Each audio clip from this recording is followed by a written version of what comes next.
Թուքաչյանը նստում է, գովերքում է Ռուսաստանի Դաշնությանը, բանը նստում է, Սերժ Սարգսյանը նստում է, էլի ասենց ասած դեֆիլե է, հասկանում եք, պոդիում են դուրս եկել նախկին երկու նախագահները ու փորձում են ավելի գծնել, ավելի դուր գալ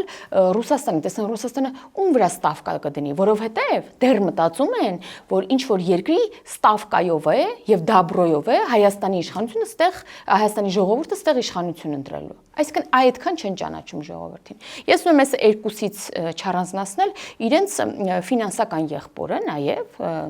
Սամվել Կարապետյանին, որովհետև իր եղբորորդին, ով հիմա տենց հանձն է առել ապաքաղաքականությամբ զբաղվել,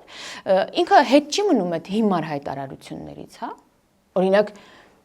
ինչ է ասում Նարեկ Կարապետյանը։ Ասում է, Հայաստանի իշխանությունը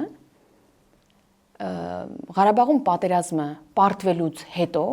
տեղափոխեց հայերին Հայաստան եւ կարևոր չի։